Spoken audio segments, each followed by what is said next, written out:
নমস্কার, আমি দীপান্বিতা আবারও একটি রেসিপি নিয়ে হাজির হলাম আপনাদের কাছে। আজকের রেসিপি ম্যাঙ্গো চিজ কেক। এটি বানানোর জন্য আমি গ্যাসের আগুনে একটি ফ্রাইং প্যান বসিয়ে নিয়ে তাতে হাফ কাপ ওটস দিয়ে দিলাম রোস্ট করব বলে। তার সাথে দিলাম 10 থেকে 12টা কাঠবাদাম অর্থাৎ আলমন্ড দিয়ে 2 থেকে 3 মিনিট ধরে লো ফ্লেমে ভালোভাবে সেটিকে ভেজে নিলাম। যখন সেটা একটু মচমচে হয়ে গেল তখন সেটাকে ঠান্ডা করে নিয়ে একটা মিক্সিং জারে আমি ঢেলে দিয়েছিলাম। আমাদের রোস্টেড ওটসটি তৈরি হয়ে গেল। এরপর সেই মিক্সিং জারের মধ্যে 2 থেকে 3 টেবিল স্পুন আমি চিনি যোগ করেছিলাম। চিনিটা দিয়ে যাওয়ার পর 1 পিঞ্চ নুনও দিয়ে দিলাম। মিষ্টি খাবারে নুনটা ভালোই লাগে। তারপর 2 টেবিল স্পুন বাটার দিয়ে সেটিকে ঢাকা দিয়ে একটু গ্রাইন্ড করে নিলাম। আমাদের ওটস আলমন্ড বাটার দিয়ে গ্রাইন্ড করা হয়ে গেছে। দেখবেন যেন এরকম স্টিকি স্ট্রাকচারটা হয়ে থাকে, যাতে আঁট বাঁধবে এই রকম ধরনের আপনাদের স্ট্রাকচারটাকে বানাতে হবে। এবার এটা একটা সাইডে রেখে দিলাম। এরপর 4খানা আমি এখানে গ্লাস নিয়েছিলাম। আপনাদের প্রয়োজন অনুসারে আপনারা গ্লাসটিকে নেবেন।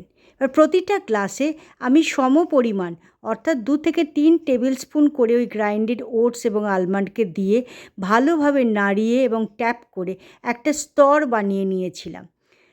শুধু করলে হবে না, আবার সেটাকে একটা স্প্যাচুলা দিয়ে আমি ভালোভাবে সেটাকে সেট হবার জন্য একটা স্প্যাচুলার সাহায্যে পুরো লেয়ারটাকে বসিয়ে নিয়েছিলাম এবং 10-15 মিনিটের জন্য তাকে আমি ফ্রিজে রেখে দিলাম। এবারে একটা বড় মিক্সিং জার নিলাম। তাতে একটা বড় 1 কাপ আমের পাল্প আমি সেখানে যোগ করে দিয়েছিলাম এবং অর্ধেক আমটাকে আমি সরিয়ে রেখেছিলাম। এরপর 100 গ্রাম পনিরকে হাতে করে ম্যাশ করে নিয়ে অর্থাৎ চেপে গুঁড়ো করে নিয়ে সেই আমের সঙ্গে যোগ করলাম। 1/4 কাপ হাঙ্কাড আমি জল ঝরানো দইটাও দিয়েছিলাম। সাথে দিয়েছিলাম 1 থেকে 2 টেবিল স্পুন দুধ। তারপর 4 থেকে 5 টেবিল স্পুন চিনিও এখানে যোগ করে দিলাম। 1 পিঞ্চ সল্ট দিয়েছিলাম অর্থাৎ নুন দিয়ে দিলাম। এবার ঢাকনা লাগিয়ে ভালোভাবে আমি ব্লেন্ড করে নিলাম। আমাদের আমের ব্লেন্ডটি বা এটা তৈরি হয়ে গেল। এরকম থিক টেক্সচার করতে হবে, ক্রিমি থিক টেক্সচারটা যেন আসে। এরপর তাতে 1 টিস্পুন এলাচ গুঁড়ো প্রথমে আমি দিতে ভুলে গেছিলাম, সেই জন্য এখানে দিয়ে আপনারা ব্লেন্ড করে নিতে পারেন বা আমার মতন সেটাকে সম্পূর্ণ মিক্স করে নিতে পারেন। এরপর 10-15 মিনিট বাদে সেই গ্লাসগুলোকে ফ্রিজ থেকে বার করে এই আমের পাল্প দিয়ে তারপর পনির দিয়ে যে মিক্সচারটা বানালাম সেটাকে ইকুয়াল কোয়ান্টিটিতে প্রতিটা গ্লাসের মধ্যে আমি ঢেলে দিলাম।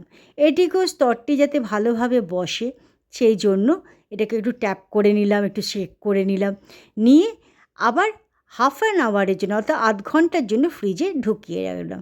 এরপর যে বাকি পাল্পটা আমের রেখে দিয়েছিলাম সাইডে, সেই আমগুলিকে নিয়ে আর এতে কিছু দেবো না, একদম ব্লেন্ড করে নেব। আমাদের আমের পিউরেটা তৈরি হয়ে গেছে। এবার এটাকে একধারে রেখে দিলাম।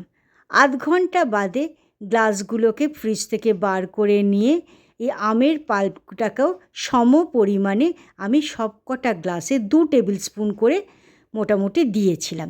আমের পাল্পটা এমন হবে একটু কিছু আমের টুকরো থাকবে, একেবারে স্মুথ পেস্টটা বানাবেন না। এটিকেও খানিকটা শেক করে নিয়ে খানিকটা ট্যাপ করে নিয়ে আমি রাখলাম। এরপর তাকে ডেকোরেশনের জন্য কিছু 1 পিঞ্চ করে আমি এখানে স্যাফরন দিয়েছি। তারপর কিছু পেস্তা বাদামকে কুচি কুচি করে কেটে নিয়ে তার উপরে দিলাম। একটু এলাচ গুঁড়ো অল্প অল্প করে ছড়িয়ে দিলাম।